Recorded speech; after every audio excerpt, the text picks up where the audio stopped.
what do they say about unconditional love?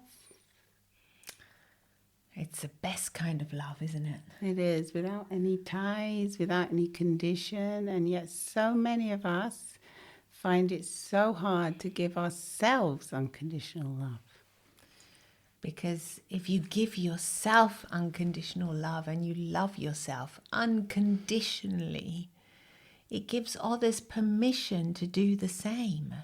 I know. Isn't that odd? They realize that you love yourself even with your flaws and all your imperfections, and that allows them to love you. Exactly, and that's what we're going to be chatting about in this week's episode of Get Real with the English Sisters. Mind, health and anxiety. And thank you all so much for showing up for us on YouTube, where we have the video version, and on @GetRealWithTheEnglishSisters on Instagram too, and X. You've been so wonderful getting in touch and sending us your comments. Yeah, it's been lovely reading them. Thank you very much for And that. it's really helped It our does. podcast It grow. kind of boosts our morale as well, because we write to each other. Hey, look at this comment. It gives us inspiration to continue going. So it's great overall. Yeah, Thank you. we're feeling the love. We're feeling We the are feeling it. unconditional love. Yes, coming our way. Yay! Because it's a kind of love that if you receive it when you're young, when you're a baby, and when you're little, it is a blessing to receive that kind of love, and it can be very, very healing. It is very, very healing. We know all of you, some of you may not have had that as children. We were lucky enough to feel unconditional love from our parents, whatever we did, with our choices in life, they always supported us, and we always felt that we were loved. You know, we didn't have to like justify to ourselves, oh, we did this and they love us because we were like good or because we were clever. It was it's a lovely thing to be able to experience, but we know if you have not been as lucky as we have to have had that kind of love, it is a journey of self-love that you have to begin to discover Exactly. Yes. on your own. Yes, it's learning to laugh at yourself, learning to look at yourself with a softer eye, because it's like if you have a puppy, you wouldn't expect the puppy not to make any messes or any mistakes, would you? And yet if you treat yourself with that kind of love, you will not go wrong, because that's the kind of love most of us have, like with pets or with very small creatures that we have around. Small creatures, who do we have? Pets, obviously. Sounds like we've got little fairies in our house, little magical creatures that we look after. Well, you've got your turtles. Is that what you're referring to? Well, it's just anything really. Yes, yeah. I sort of think that if you love them unconditionally, and that's why a lot of people say, actually, that's why they love their pets more than other humans, because they say, my pet will just love me unconditionally. They don't care what I've been up to during the day, if I failed at this or I failed at that and I didn't get in here and didn't use uni or didn't do that. They'll come home and they'll still love me. And I think that's a kind of love that we have to learn to give ourselves. We have to understand that we are the pet. And if we look at ourselves like we would look at our pets, or, you know, something gentle, something fragile, something that needs to be nurtured, then we'll find that we'll nurture ourselves more with that kind of care. Well, I think that's why pets love are so healing, aren't they? Yes. That's why they are healing. Yeah. It's a good thing if you've never had a pet, if you can, even if it's just a little small furry animal, to get something that you can share your love with. Yes, definitely.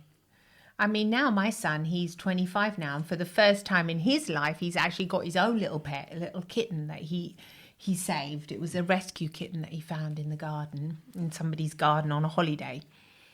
And it was just completely abandoned and so tiny, and he's had to look after it and give it the bottle and feed it and look after it. And now it gets up to all sorts of mischief.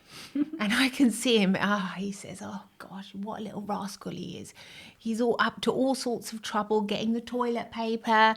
Goodness, he bites his feet. He's up to, in the morning, he wakes him up. He says he nibbles my ears. He does all kind of little mischief things. But yet the love that he has for this little kitten. And he says it's actually really amazing because it's my first. I know at home we've had dogs and cats and all kind of little animals. But he said, for me, it's my first pet in my own apartment. And I really feel love for it. Yeah. I really feel this. It doesn't really matter what that pet does, what that little kitten does. He loves that kitten. Boy, does he love it, because he's nurtured it. He's taken care of it, and he's put time and energy into it. So that's why I say, if we look after ourselves the same way. Well, we have to put time and energy into ourselves, and so many of us aren't willing to do that or don't know how to do that because we've never done it. We've never done it. We've never looked at ourselves and looked inside and seen that small, fragile child, which is what we all have inside us. We all have that child inside us. No matter how grown up we are, there's a fragility within us that still needs to be nurtured and loved so much. That's why the example of the pet is similar, because we do have that in us.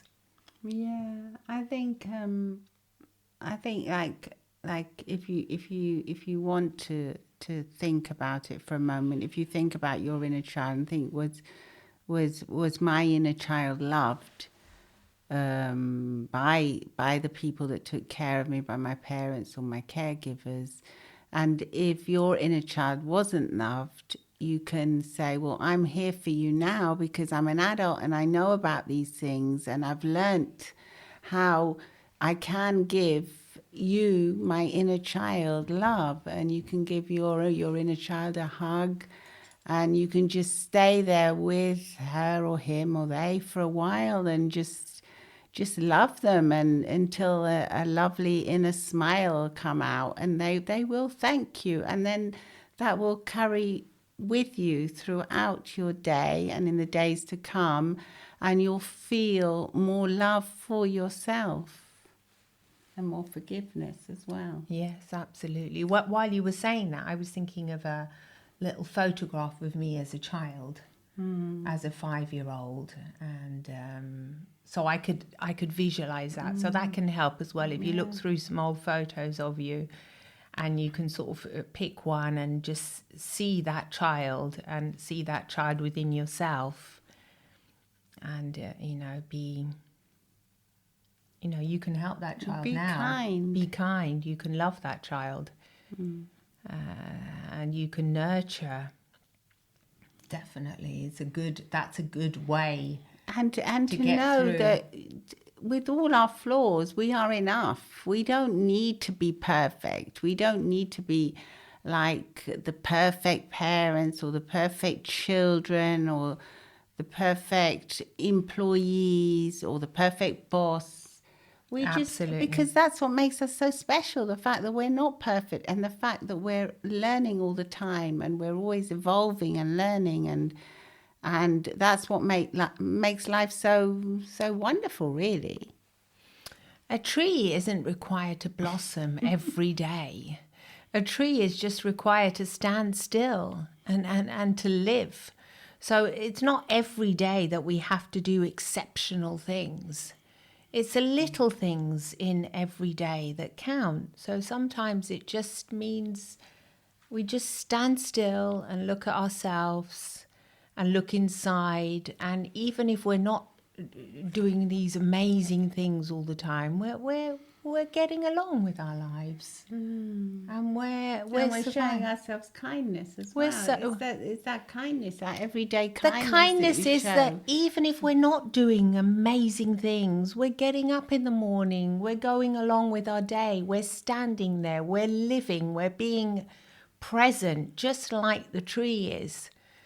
And that's enough. That's enough for many days. Then there'll come a time when we're blossom too, and we can produce fruits and flowers and everything else. But for the moment, we're part of a larger forest. And that's lovely. Yes. We're part of a larger forest, and the more we nurture that forest, the more we'll feel good and loved ourselves. And we'll be able to blossom one day. And you know, if we just accept the fact that every day And what about self-love. if we never blossom? Doesn't matter. We're there. We're part of it. We're part of a larger forest where We're contributing. we're aren't we? contributing. Our presence is still of great value, even though we're just sitting there eating honey. Because a lot of people might think that they've never blossomed or that they won't blossom. Yes, But but they're still doing the little things, and they're part of a larger thing, because even if they're just there and they're managing to have their breakfast in the morning or whatever it is, they're still contributing to a larger plan, a larger forest, aren't they?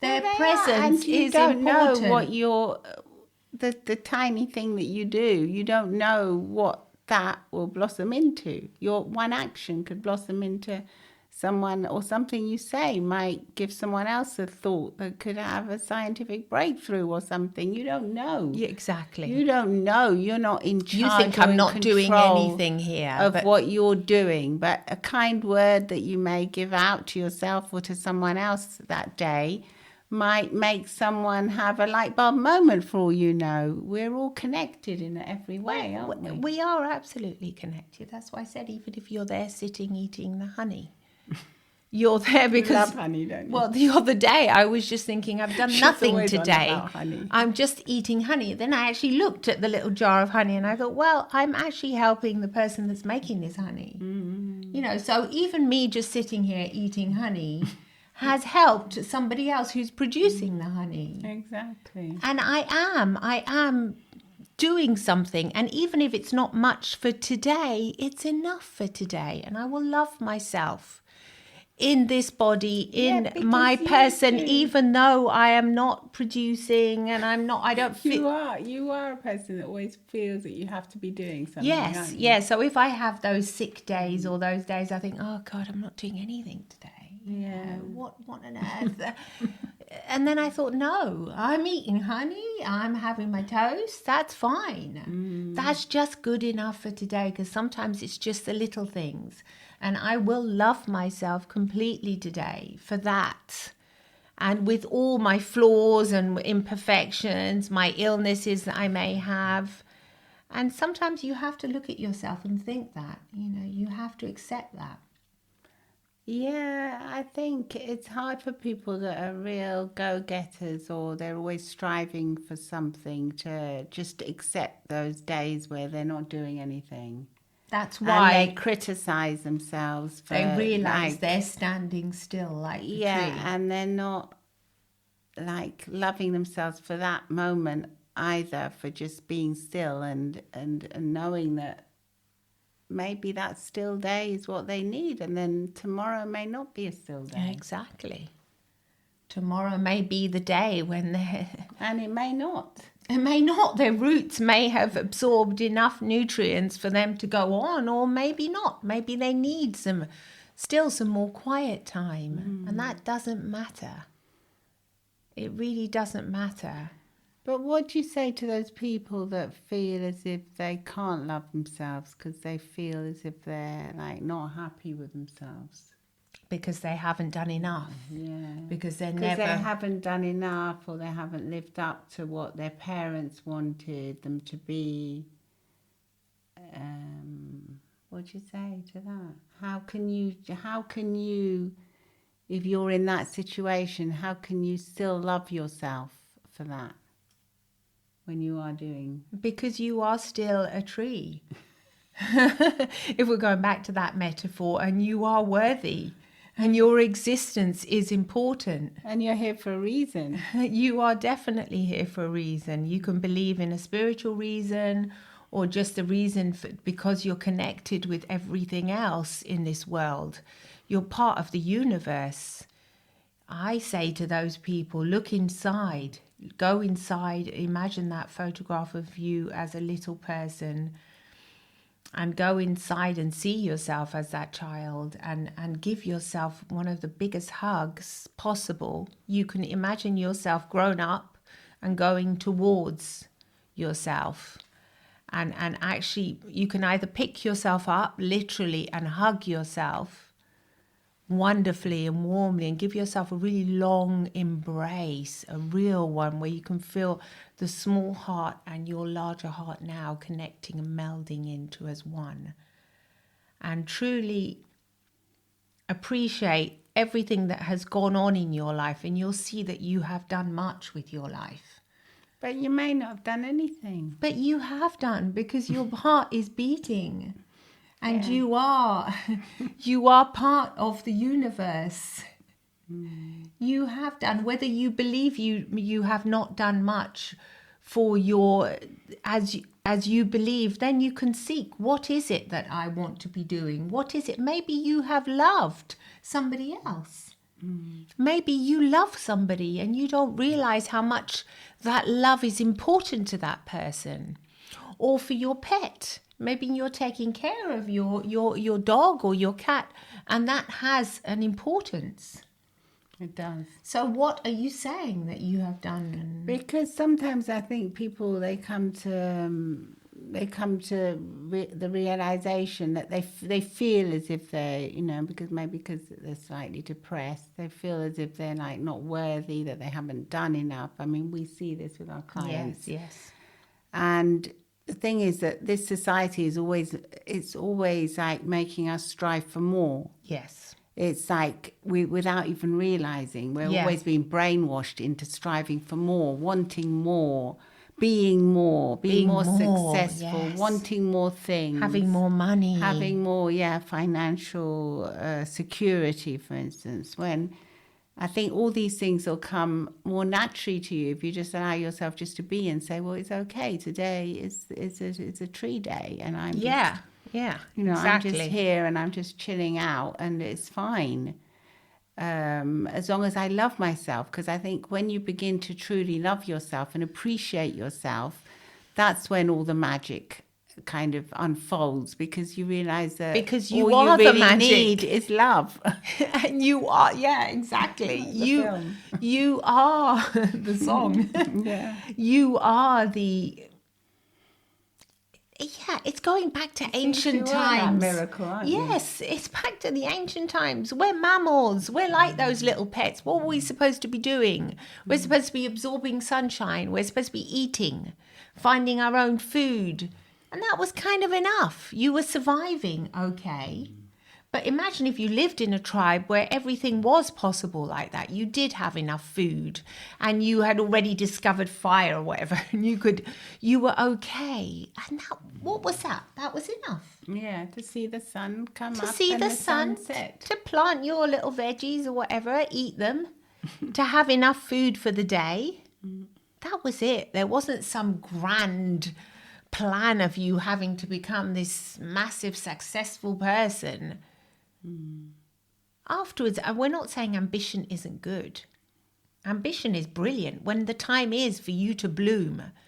But if you love yourself unconditionally, you will see how you will blossom, how the life around you, other people will see you and say, hey, they're confident. They won't know it, but they kind of feel that you love yourself, and they will treat you with respect that you deserve. Yeah, people do treat you differently, don't they?